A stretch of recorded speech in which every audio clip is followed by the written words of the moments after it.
Morning of the 13th of August, 2018, in Frederick, Colorado, USA.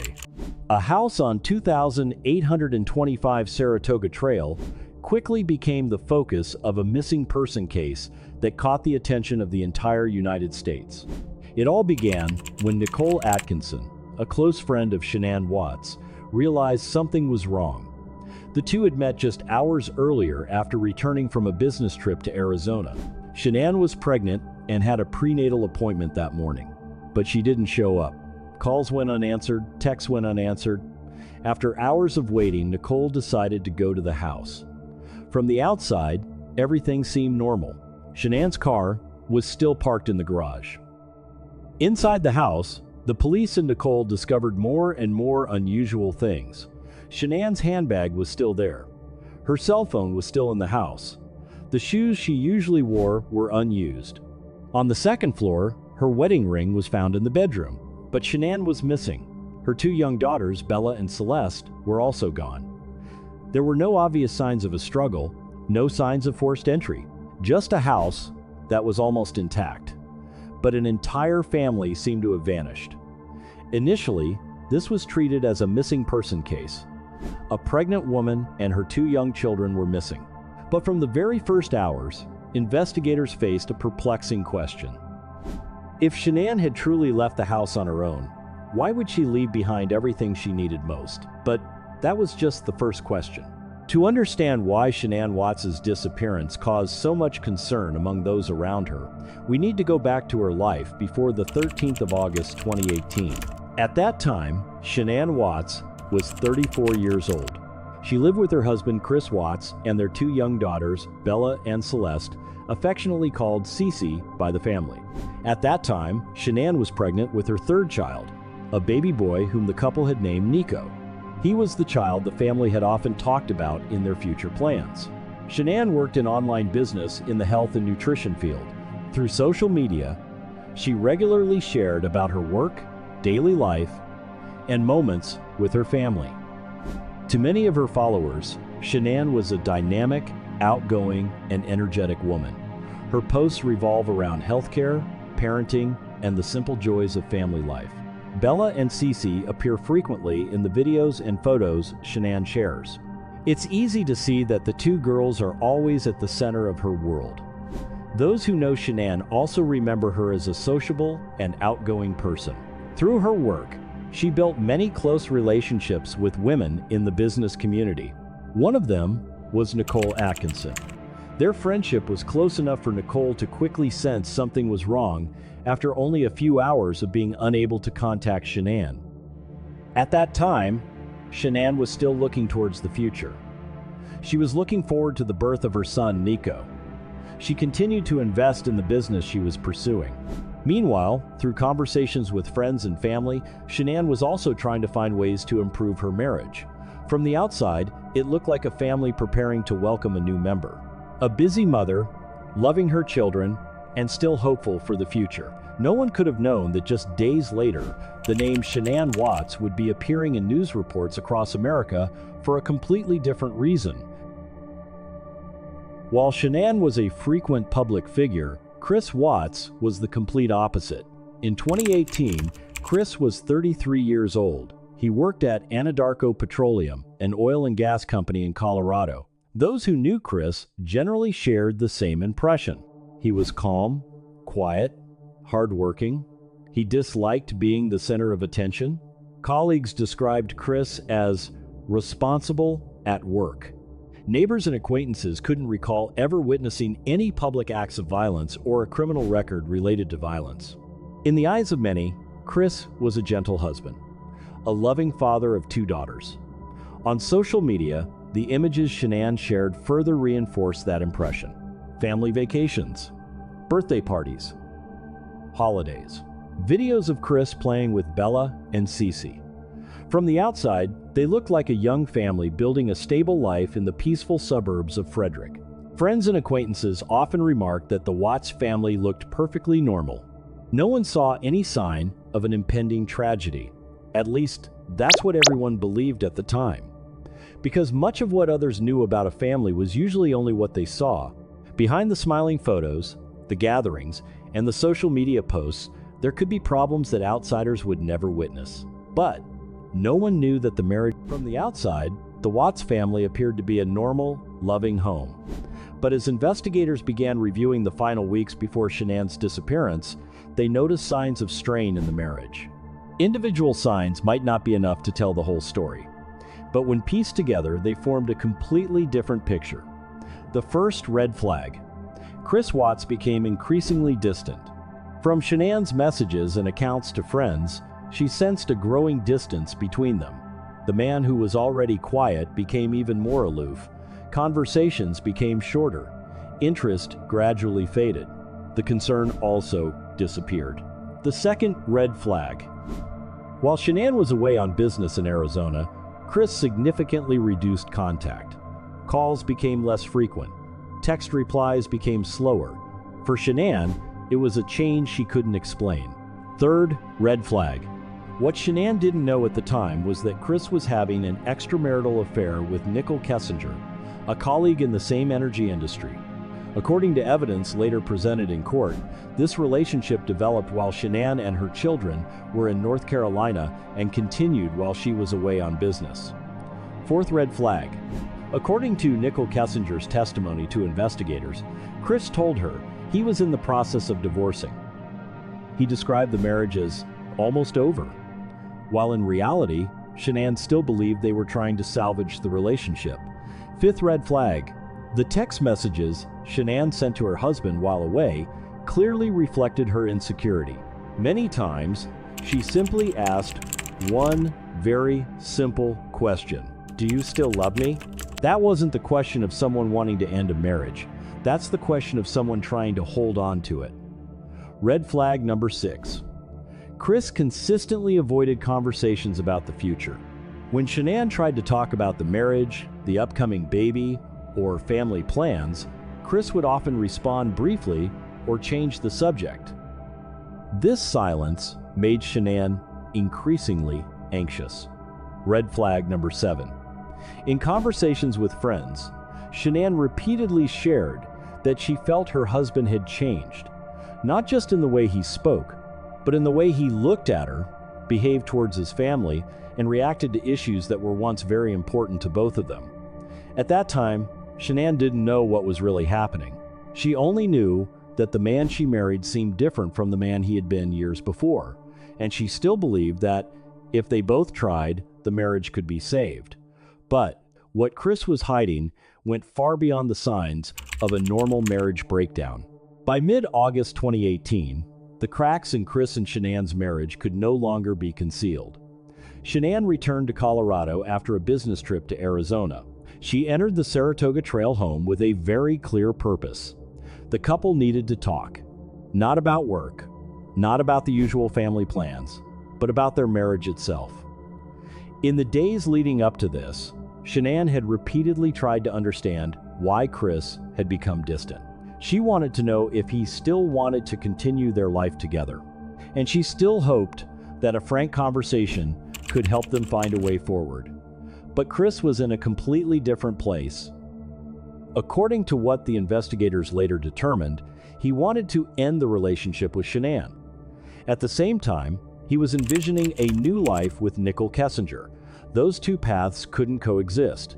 On one side was Shanann, pregnant and still trying to save her family.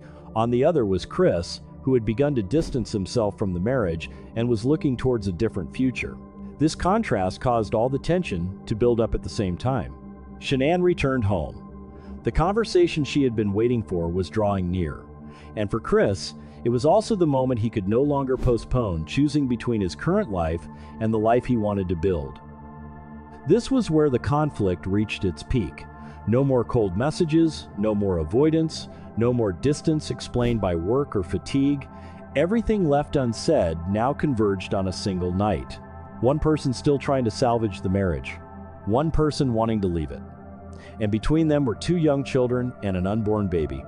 But that long-awaited conversation wouldn't lead to a typical breakup. Early morning of the 13th of August, 2018. After a long business trip, Shanann Watts returned to her home on Saratoga Trail. A neighbor's security camera recorded her being brought home at approximately 1:48 a.m. That was the last time Shanann was seen. Inside the house, only Chris and Shanann remained. There were no witnesses. No one else was confirmed to have entered the house during the rest of the night. According to Chris's later testimony, the two had a conversation about their marriage. It was the conversation Shanann had been anticipating for days. But what actually happened inside that house before dawn could only be reconstructed through evidence and the results of the investigation. Before dawn, activity inside the house began to change. Chris prepared to leave for work, just like every other day. But that morning wasn't quite like any other. A neighbor's security camera recorded the company truck backing up to the garage door, something Chris wasn't usually like. Shortly after, the truck left Saratoga Trail. Its destination was Cervi 319, a work site for Anadarko Petroleum. That's where Chris was assigned to inspect the oil wells that morning. As the sun rose, he appeared at work as a normal employee.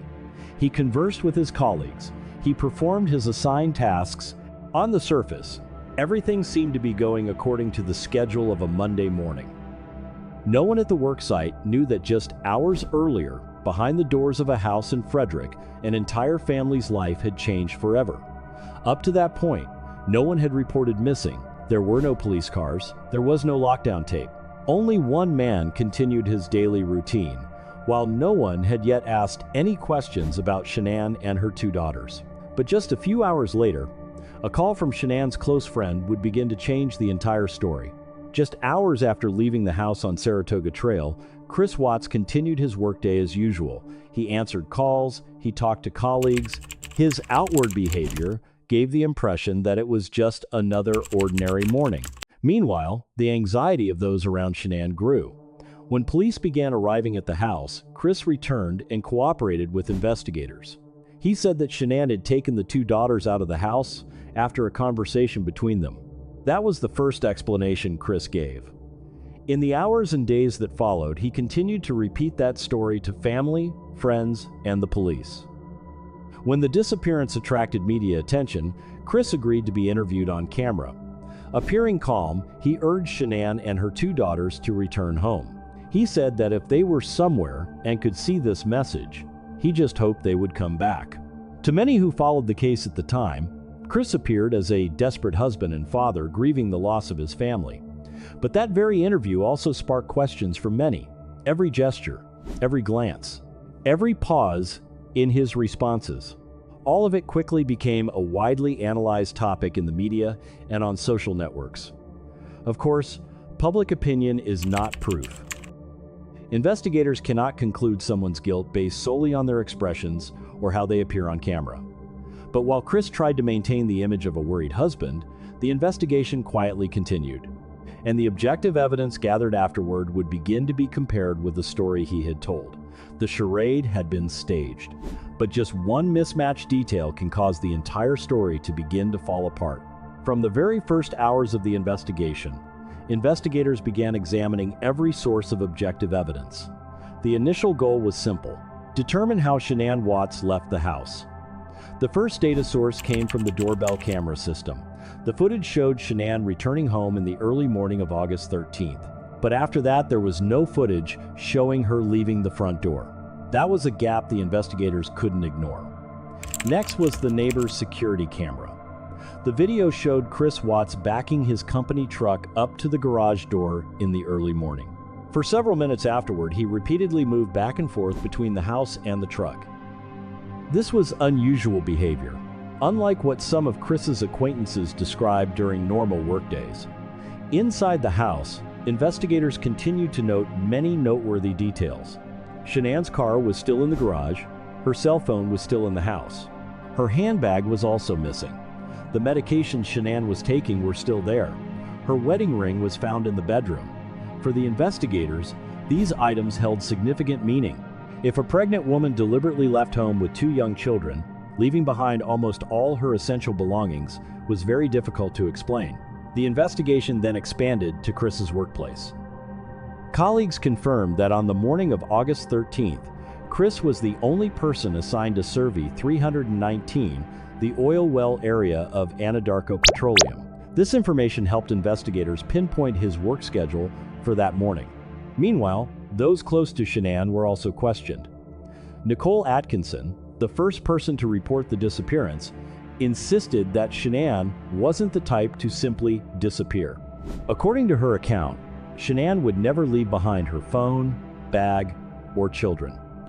Each individual statement is just one piece of the puzzle. Each video clip captures only one perspective. Each piece of evidence tells only part of the story. But when everything is put together, the picture of what happened on the morning of August 13th begins to become clearer. And then, forensic evidence and digital data will provide answers that the cameras couldn't capture.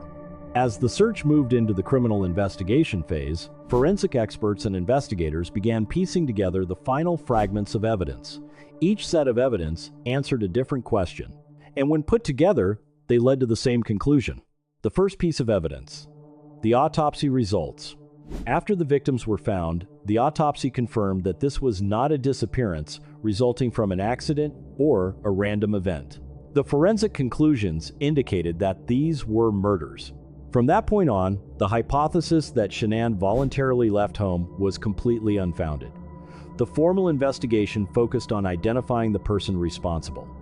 The second piece of evidence: the location where the victims were found. Investigators determined that the victims were found at Survey 319. This is the oil well area where Chris Watts worked, and also the location where he was present on the morning of August 13th. This detail is particularly significant. It directly contradicts Chris's previous explanation that he didn't know where Shanann and the children went after leaving home. The discrepancy between his testimony and the crime scene can no longer be explained by confusion or speculation. Third piece of evidence: digital data. Investigators didn't rely on a single source of information. They compared images from security cameras, data from mobile phones, location, information, and work schedules, text messages legally collected during the investigation, along with evidence relating to the relationship between Chris Watts and Nicole Kessinger. Each piece of data only reflects a part of the story, but when placed on the same timeline, they begin to complement each other. What the cameras recorded, what the phones recorded, what the work schedule showed, and what Chris told the investigators, all were independently cross-referenced. The result of that process was an ever-widening gap between Chris's testimony and the objective evidence. By this point, the investigative picture was almost complete. Forensic evidence, the crime scene, and digital data. Three independent sets of evidence, yet all leading to the same conclusion. The entire story Chris Watts had constructed began to crumble before the truths revealed by the evidence. By the 15th of August 2018, investigators had gathered enough inconsistencies to put direct pressure on Chris Watts. He agreed to take a lie detector test. Before beginning, the test administrator explained that the results would be compared with the statements Chris had given over the previous 2 days. Chris continued to assert that he did not know where Shanann and her 2 daughters were. But the test results showed that his answers were unreliable. When informed that he had failed the test, the composure Chris had maintained from the beginning began to crumble. Investigators continued to question him. They demanded that he explain the inconsistencies in his statements. Why didn't the cameras record Shanann leaving the house? Why were all her essential belongings still inside? And why did Survey 319 become such a special location on that morning's schedule? Under increasing pressure, Chris's story began to change. Initially, he gave a new testimony, blaming Shanann for the deaths of his 2 daughters. Chris portrayed himself as someone reacting to a tragedy, but that account didn't fit with the evidence investigators had. Nevertheless, the change in testimony marked a crucial turning point. For the first time, Chris admitted that his family hadn't left voluntarily. He also pointed out to authorities where the victims could be found at Survey 319. That same day, the 15th of August 2018, Chris Watts was arrested. The pleas for his wife and children to return were over. The image of a worried husband on television could no longer be maintained. Each lie was exposed, Every detail of the story he fabricated was contradicted by evidence. Later, Chris admitted full responsibility for the deaths of Shanann, Bella, and Celeste. But at the time of his arrest, the most important thing became clear. The Watts family was not missing, and the man standing before the cameras begging them to return was the one who knew best where they were. After 3 days of concealing the truth, Chris Watts finally broke down, but justice still had to be decided in court. The Chris Watts case did not enter a lengthy trial before a jury. There were no weeks of courtroom arguments. There was no process of the prosecution having to present all the evidence to prove the defendant's guilt. Because before the formal trial began, Chris had already agreed to plead guilty. On the 6th of November 2018, he appeared in Weld County Court and admitted to all charges related to the deaths of Shanann, Bella, and Celeste. The guilty plea was part of an agreement reached between the prosecution and the defense. Under that agreement, the prosecutor did not continue to seek the death penalty. This decision also aligned with the wishes of Shanann's family. They did not want a trial that would drag on for many more years. They did not want to continue facing hearings, appeals, and persistent media attention. What they wanted was for accountability to be clearly established, and Chris Watts will never be free. On the 19th of November 2018, sentencing took place. Before the court, the victims' relatives had the opportunity to speak about the losses they had suffered, not only the death of Shanann, but also Bella, Celeste, and their unborn child, Nico. After considering the guilty plea and charges, the judge sentenced Chris Watts to 5 years in prison without the possibility of parole. 3 of the sentences were to be served consecutively. The remaining 2 sentences were to be served simultaneously. In addition, Chris received an extra 84 years in prison for other charges, including unlawfully terminating a pregnancy and tampering with the victims' bodies. With this sentence, Chris Watts will spend the rest of his life in prison. There will be no release date. There will be no chance of returning to the life he once wanted to build. All that remains are the consequences of choices that destroyed an entire family. The verdict closed the case legally, but for those who love Shanann, Bella, and Celeste, the loss doesn't end when the courtroom doors close. Once the verdict was announced, the case closed legally. But for Shanann's family and loved ones, it was only the beginning of a long journey of loss. Shanann's parents, Frank and Sandy Rusek, faced a pain no parent could ever wish for. At the same time, they lost their daughter, 2 grandchildren, and an unborn grandson. No sentence can fill that void. Shanann's brother, Frankie Rusek, has also repeatedly shared about the trauma the family has carried for years after the case. Every birthday, every holiday, every time they look at old photos, it's a reminder that 4 members of the family will never return. Bella and Celeste will always be remembered as 2 lively, affectionate, and energetic girls. In the family videos they've shared, the laughter of the 2 children is still preserved. That's also how many people choose to remember them, not through the crime, but through the short but loving lives they had. And there's Nico, a baby who never had the chance to utter his first cry, a family member known only through ultrasound images, plans, and hopes Shanann shared with her friends. Nicole Atkinson, a close friend who decided to call the police on the morning of August 13th, repeatedly said that she was just doing what any friend should do when they have a feeling something is wrong. Her initiative led to the search starting just hours after Shanann disappeared. For the Rusek family, Nicole was always a friend who never gave up. Following the case, many people from Colorado and elsewhere sent flowers, letters, and condolences to the family.